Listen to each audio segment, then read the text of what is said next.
মানুষের অবস্থা ভয়ঙ্কর হবে। আল্লাহ রাব্বুল আলামিন বলেন, কিয়ামত যখন সংঘটিত হবে, এত সুন্দর আসমান, এই আসমানটা ফেটে যাবে। ইযাস সামাউ ফাতারাত ওয়া ইযাল কাওয়াকিবু তাসারাত। আসমান ফেটে জমিনের উপর পড়ে যাবে। বিশাল বিশাল নক্ষত্র তারকারা যে একটা একটা খসে খসে জমিনের মধ্যে পড়তে থাকবে। আপনাদেরকে আমি যা শোনাচ্ছি এগুলো কি অলৌকিক কোনো ঘটনা? কোরআনের কথা। এগুলো কিয়ামতের আগে ঘটবে। এই তারকাগুলো খসে খসে দুনিয়ার মধ্যে পড়বে। সূর্য আলোহীন হয়ে যাবে, চাঁদ আলোহীন হয়ে যাবে। আল্লাহ রাব্বুল আলামিন বলেন, فَإِذَا بَرِقَ الْبَصَرُ وَخَسَفَ الْقَمَرُ وَجُمِعَ الشَّمْسُ وَالْقَمَرُ يَقُولُ الْإِنسَانُ يَوْمَئِذٍ أَيْنَ الْمَفَرُّ كَلَّا لَا وَزَرَ إِلَى رَبِّكَ يَوْمَئِذٍ الْمُسْتَقَرُّ। কিয়ামতের সময় সূর্য আলোহীন হয়ে যাবে, চাঁদ আলোহীন হয়ে যাবে। সূর্য এবং চন্দ্রকে একসাথে একটা ধাক্কা দেওয়া হবে, একসাথে ঘর্ষণ করানো হবে। এরপরে মানুষের দৃষ্টিশক্তিগুলো জ্বলছে যাবে। মানুষ সারা দুনিয়ার মধ্যে দৌড়াইতে থাকবে, পাগলের মতো দৌড়াইতে থাকবে, মাতালের মতো দৌড়াইতে থাকবে সারা দুনিয়া সহ। যেখানেই যাবে সেখানেই শুধু আতঙ্ক আর ভয় সৃষ্টি হবে। আল্লাহ রাব্বুল আলামিন বলবেন, ও মানুষ, আজকে পালানোর দুনিয়াতে কোনো জায়গা নাই। আজকে একমাত্র ঠিকানা হচ্ছে আল্লাহ রাব্বুল আলামিন। তোমরা যদি কোনো জায়গায় পলাইতে চাও তাহলে আমার কাছে আসতে হবে। আজকে আর দুনিয়াতে কোনো জায়গায় যে আশ্রয় নেবা এই সুযোগ আর আজকে নাই। আল্লাহ তাআলা বলবেন কিয়ামতের সময় জমিনের মধ্যে বিশাল বড় ভূমিকম্প হবে। ইযা যুলজিলাতিল আরদু জিলজালাহা ওয়া আখরাজাতিল আরদু আসফালাহা। জমিনের মধ্যে কম্পন সৃষ্টি হবে। সারা দুনিয়া সারা মাটির মধ্যে কম্পন সৃষ্টি হবে। এখন তো ভূমিকম্প মনে করেন বাংলাদেশে হইলে ভারতে নাই, ভারতে হইলে আমেরিকায় নেই, এমন হবে না। পুরা দুনিয়া সহ ভূকম্পনের সৃষ্টি হবে। তখন মানুষগুলো একবারে মাতালের মতো হয়ে যাবে।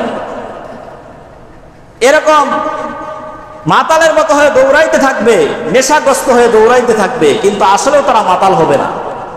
কিয়ামতের ভয়াবহতার কারণে এই অবস্থা হবে। আল্লাহ রাব্বুল আলামিন সূরাতুল হজ্জের 1 নম্বর আয়াতে বলেছেন, ইয়া আইয়ুহান নাসু তাকু রাব্বাকুম ইন্না যালজালাতাস সাআতি শাইউন আযীম ইয়াওমা তারাউনাহা তাযহালু কুল্লু মুরদিআতিন আম্মা আরদাআত ওয়া তাদউ কুল্লু যাতি হামলিন হামলাহা وترى الناس سكارى وما هم بسكارى ولكن عذاب الله شديد। কিয়ামতের সময় সারা দুনিয়ার মধ্যে বিশাল বড় এক ভূমিকম্প সৃষ্টি হবে। ইন্না যালজালাতাস সাআতি শাইউন আযীম। এমন ভূমিকম্প সারা দুনিয়াতে কেউ চোখে দেখে নাই, কল্পনাও করে নাই।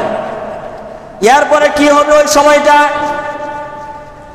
প্রত্যেকটা দুগ্ধদানকারিণী মা তার বাচ্চাকে দুধ পান করাইতে ভুলে যাবে কিয়ামতের ভয়াবহতার কারণে।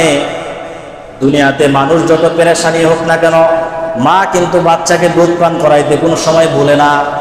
কিন্তু কিয়ামতের ভয়াবহতার কারণে মা তার বাচ্চাকে দুধ পান করানোর কথা ভুলে যাবে। যে সমস্ত মায়ের গর্ভে বাচ্চা থাকবে, 5 মাস 6 মাস 7 মাস 8 মাসের বাচ্চাগুলো গর্ভ থেকে পড়ে যাবে। 6 মাসে গর্ভপাত হয়ে যাবে, 5 মাসে গর্ভপাত হয়ে যাবে কিয়ামতের সময়। প্রত্যেকটা মানুষ দুনিয়াতে নেশাগ্রস্তের মতো দৌড়াইতে থাকবে, মাতালের মতো দৌড়াইতে থাকবে। আল্লাহ রাব্বুল আলামিন বলবেন, একটা মানুষও মাতাল হবে না। ওয়ালাকিন্না আযাবাল্লাহি শাদীদ। কিয়ামতের দিন আল্লাহ রাব্বুল আলামিন ভয়ঙ্কর আযাবের কারণে প্রত্যেকটা মানুষকে নেশাগ্রস্ত মনে হবে। যারা থাকবে ওই সময় মানুষকে নেশাগ্রস্ত, মাতাল, মদখোর মনে হবে, কিন্তু আসলে ওরা নেশা করে নাই। এই যে দুনিয়াতে যে ভূমিকম্প সৃষ্টি হবে, ভূকম্প হবে, এই কারণে মানুষকে নেশাগ্রস্ত মনে হবে। আল্লাহর আযাবের ভয়ের কারণে তাদের এই অবস্থা সৃষ্টি হবে। এই কথাটা আল্লাহ রাব্বুল আলামিন সূরাতুল কারিয়ার 4 নম্বর আয়াতে বলেছেন, ইয়াউমা ইয়াকুনুন নাসু কাল ফারাশিল মাবসুস, সেই দিন মানুষ বিক্ষিপ্ত পতঙ্গের ন্যায় নিক্ষিপ্ত হবে। বিক্ষিপ্ত পতঙ্গ বুঝেন না? এই গ্রামে গঞ্জে অনেক সময় পোকামাকড় উঠে, আমাদের ময়মনসিংহে উলি কয়, আপনারা কি বলেন? উলি আছে না? উলি চিনেন? এক ধরনের পোকা অনেকগুলো উঠে পরে, যে আগুন জ্বালালে আগুন জ্বালা পড়ে, এরা যে দৌড়ায়, এদের কি কোনো লক্ষ্য উদ্দেশ্য থাকে না? কানে দিয়ে ঢুকবে না, ঘরের টিনে যায় বাঁচবে না, ছাদে যায় বাঁচবে, দৌড়াচ্ছে, আগুন জ্বালায় দিলেন যায় সব পরে মারা যাচ্ছে। আল্লাহ তাআলা বলেন কিয়ামতের সময় এই পোকার মতো মানুষগুলো দৌড়াইতে থাকবে, কোনো লক্ষ্য উদ্দেশ্য কিচ্ছু থাকবে না, কোথায় যাবে কোনো জায়গা খুঁজে পাবে না। ফারাশিল মাবসুস, বিক্ষিপ্ত পতঙ্গের ন্যায় মানুষ ছুটতে থাকবে। ওয়া তাকুনুল জিবালু কাল-ইহিল মানফুস, সেই দিন এই যে বিশাল বিশাল পাহাড়গুলো দুনিয়ার মধ্যে আছে, কত বড় বড় পাহাড় আছে,